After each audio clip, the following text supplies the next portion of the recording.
Assalamualaikum warahmatullahi wabarakatuh.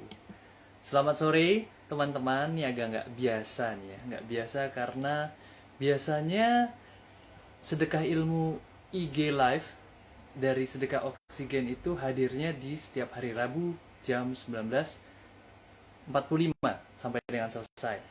Tapi kali ini ada yang berbeda, karena kemarin itu kita mengadakan live IG dengan topik itu adalah outdoor play, mengundang narasumber yang nama lengkapnya itu adalah Diah Ayu Pujiastuti, SPSI, MSI, PSI, yang biasa biasa akrab dipanggil dengan Mbak Asti. Nah, rekamannya udah bisa dilihat di IG-nya Sedekah Oksigen, IGTV ya, dan juga ada di YouTube-nya Sedekah Oksigen. Namun demikian, rekamannya nggak lengkap, sehingga ada beberapa bagian awal yang belum terupload karena masalah teknis nih, satu dan lain hal lah, kurang lebih ya. Nah, kebetulan beberapa relawan ini menanyakan, Mas, kemarin itu ngobrolin apa aja, saya belum sempat lihat di IG-nya, boleh gak diceritakan kembali gitu. Tapi ceritakan langsung. Nah, hari ini nih saya mau bercerita langsung mengenai apa saja yang kemarin dibahas di dalam sedekah ilmu dari sedekah oksigen dengan topik outdoor play, ye or nay. Dan memang topiknya menarik sekali. Kemarin ada tanya jawab tentunya, dan live dihadiri oleh banyak orang juga. Tapi sayangnya beberapa periode awalnya itu tidak berhasil ke-upload. Apa saja yang dibahas atau yang diceritakan pada sesi Rabu kemarin? Pertama itu adalah bicara soal outdoor play itu sendiri secara umum.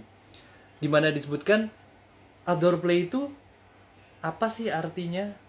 Ya, sesederhana dengan membahasa Indonesiakan saja, yaitu adalah bermain di luar. Literally sesederhana itu. Menariknya adalah, menurut riset yang disampaikan oleh guestnya, itu bahwa outdoor play ini sendiri memberikan dampak positif terhadap pertumbuhan seseorang. Dampaknya itu bisa dampak fisik, dampak kognitif, kemudian ada afeksi, dan juga ada memberikan dampak sosial. Nah, ini yang seru ya. Kemarin dijelaskan satu persatu dampak fisik itu apa. Antara lain kalau dampak fisik pasti kan lari-larian ya. Kalau di outdoor play itu ada kegiatan lari-larian, kegiatan fisik. Terus kemudian kognitif itu bicara soal uh, konkret operasional. Mana dalam alam terbuka atau di dalam kegiatan di luar itu, ketika pas mau melihat warna hijau, nggak perlu disebut warna hijau itu seperti apa, tunjuk aja rumput seperti apa, itu warna hijau. Terus kemudian bicara soal afeksi yang juga terkait dengan hubungan sosial ketika dalam kegiatan dalam kegiatan outdoor tersebut. Ini semua bisa didapat dalam kegiatan outdoor tersebut. Nah, bahkan disebutkan kemarin oleh guestnya itu adalah untuk anak-anak sendiri ini disarankan memerlukan waktu 2 sampai dengan 3 jam di luar rumah. Bayangkan 2-3 jam di luar rumah. Coba kita tilik masing-masing, kalau teman-teman yang udah punya anak, apakah anak-anaknya sudah bermain 2-3 jam sehari? 2-3 jam sehari.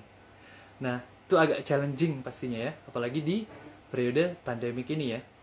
Nah, bermain di rumah itu sebenarnya tidak harus ribet ya. Jadi bisa dimulai dengan yang paling sederhana tanpa alat, yaitu adalah lari-larian. Kejar-kejaran itu merupakan kegiatan fisik outdoor yang disarankan juga. Kalau misalnya mau levelnya naik dikit, yaitu adalah menggunakan alat. Kalau menggunakan alat itu misalnya pakai bola plastik, main bola gitu ya. Atau pakai apa? Lompat tali, lompat-lompat bareng-bareng di taman bisa juga. Atau bisa juga tambahan lagi nih dengan kelompok bermain atau dengan orang-orang lain, seperti permainan-permainan yang zaman dulu itu loh.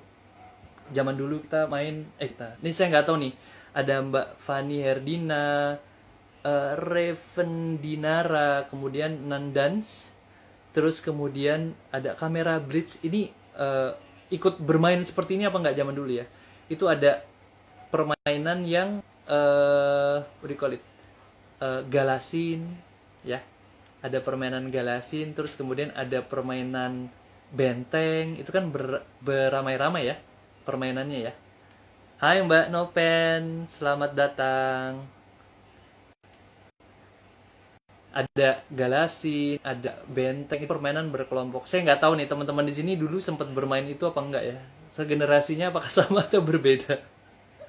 Nah, gobak sodor itu kalau di sini sebutannya tuh adalah galasin. Tapi kalau misalnya kalau saya cek referensinya itu emang namanya tuh gobak sodor. Itu seru banget pakai lapangan bulu tangkis ya. Karena zaman dulu tuh lapangan bulu tangkis tuh banyak banget kan. Salah satu bagian dari sosialisasinya pemerintah ya. Engklek tuh yang pakai ini ya, pakai apa? Pakai bukan. Engklek tuh yang ini, yang apa? Yang gambar kotak-kotak di jalanan kita lempar terus kita lompat. Nah, itu mantep banget. Nah, itu antara lain kegiatan-kegiatan yang bisa dilakukan di luar rumah yang sederhana. Nah, kemarin juga dibahas nih ya. Dibahasnya itu adalah kalau mau lebih jauh lagi, itu adalah kegiatannya itu adalah hiking. Nah, kebetulan pembicara kita, guest kita hari kemarin itu adalah oh iya, bukan, betul.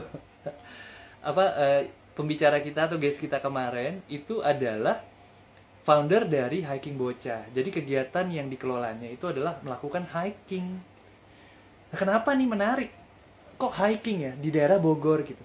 Ternyata disampaikan bahwa jangan salah loh, banyak orang-orang yang di luar Bogor tentunya, di orang-orang di Jakarta atau orang-orang Bekasi itu membutuhkan berada di nature, berada di berkegiatan di alam gitu ya. Itu membutuhkan. Bahkan ada satu cerita disebutkan kemarin itu ada ibu membawa balita satu sama anak yang sudah agak besaran dari lupa di Cikarang atau Karawang gitu ya. Berangkat pagi-pagi naik kereta dan mengikuti hiking. Itu niat banget gitu.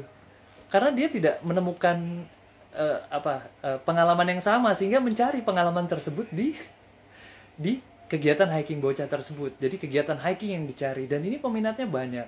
Banyak juga tadi dicerita-ceritakan. Hai Mas ABP, how are you?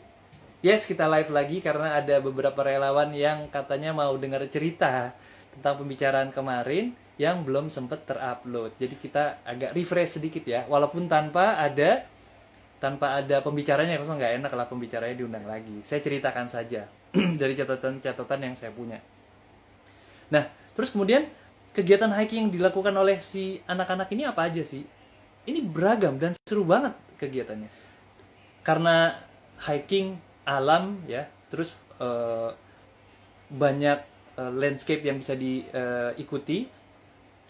Maka kegiatan yang dilakukan antara lain itu adalah menaiki bukit. Terus kemudian melewati perkebunan. Melewati perkebunan. Syukur-syukur katanya, syukur-syukur lagi pas kebetulan itu adalah lagi panen. Jadi para peserta itu bisa membantu para petani untuk panen. Seru banget gak sih? Terus kemudian ada juga bermain air. Bermain air itu termasuk di dalamnya itu adalah ngambil ikan secara langsung di kolam yang disediakan.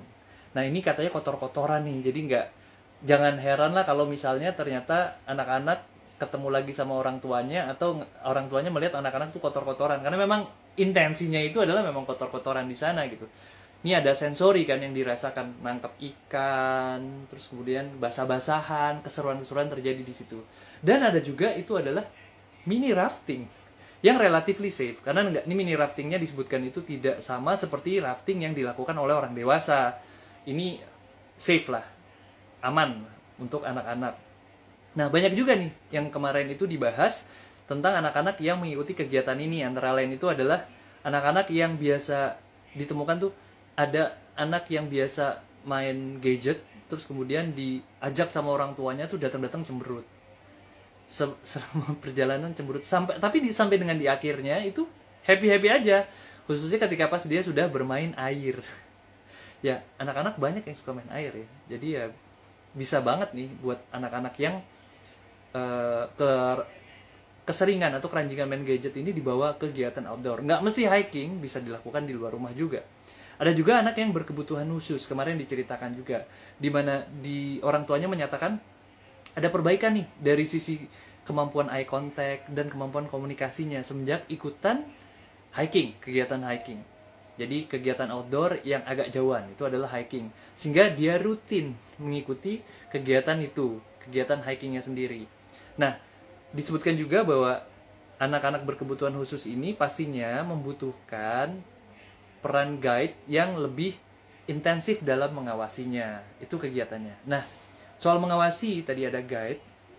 Sebenarnya orang tua juga terlibat di dalam kegiatan hiking ini ya, kegiatan outdoor di luar ini. Orang tua terlibat, khususnya yang dikelola oleh founder kita tersebut. Itu adalah bukan, jadi orang tua tuh datang tuh tidak hanya menitipkan, melainkan ikut serta menjalani program. Ya, syukurnya ditemukan 90% lah, 90% dari orang tua ini kooperatif. Jadi ya ikut serta dan happy juga dalam mengikuti programnya. Berarti 10%-nya tuh ada lagi yang ada juga yang ya komplain-komplain lah katanya. Soal kepanasan, terus kemudian berharap ditemani oleh guide aja, itu ada juga gitu ya. Nah, sempat saya tanyakan kemarin, ini sebenarnya bagusan kan kalau misalnya di sekolah itu kan kita suka ada acara anak, terus kemudian orang tuanya nggak boleh ikut.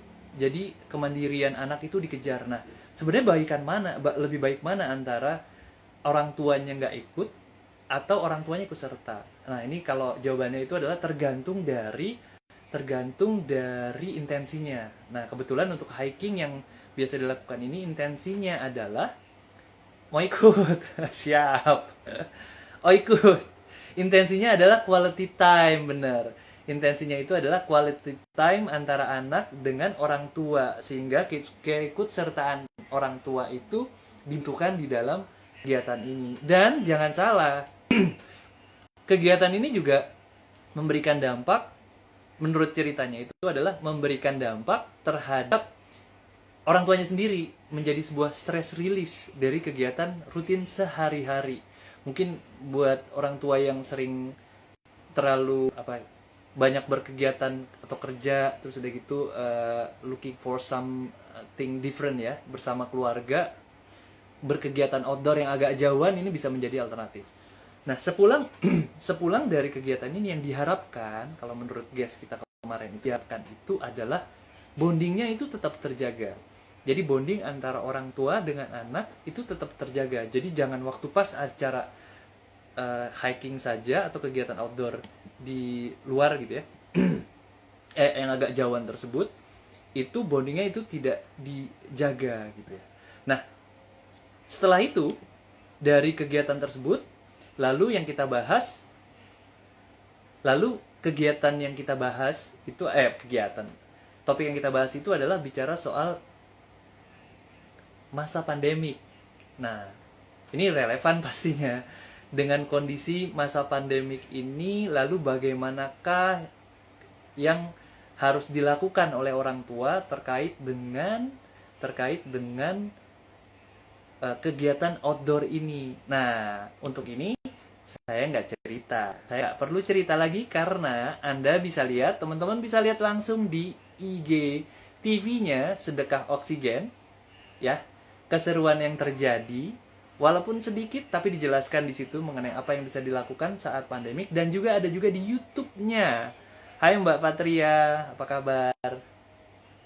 Ada juga di YouTube-nya. Jadi teman-teman bisa lanjut nih dari apa yang saya uraikan, bisa lanjut ke IGTV dan YouTube-nya dari Sedekah Oksigen. Itulah yang kita bahas di hari kemarin. Semoga ini bisa memenuhi hasrat dari teman-teman relawan yang pengen diceritain secara langsung ya. Mudah-mudahan cukup menggambarkan keseruannya diskusi kemarin itu seperti apa. Gimana? Menggambarkan tidak teman-teman relawan? Menggambarkan tidak? Dijawab dong di komen. Oke. Nah, selain itu jangan lupa kita akan tetap hadir, sedekah ilmu dari sedekah oksigen itu akan tetap hadir setiap hari Rabu jam 19.45. Ya, jadi saksikan topiknya minggu depan itu apa, nanti akan ada di IG IG sedekah oksigen, ya. Disampaikan siapa pembicaranya, ya. Keseruan apa yang akan kita bisa dapatkan di minggu depan. Jangan lupa datang kembali pada hari Rabu jam 19.45. Saya biasanya mulai jam 19.50 lah, untuk membahas topik lainnya yang tidak kalah serunya. Nah, buat teman-teman, terima kasih banyak untuk menyaksikan IG Live hari ini. IG Live hari ini yang memenuhi keinginan dari para relawannya itu. Kalau aku isi yes, bisa menggambarkan thank you mas. You're most welcome. You're most welcome. Menyembuhkan rasa ingin tahunya untuk apa yang kita bicarakan kemarin. Terima kasih banyak teman-teman. Wassalamualaikum warahmatullahi wabarakatuh. Bye.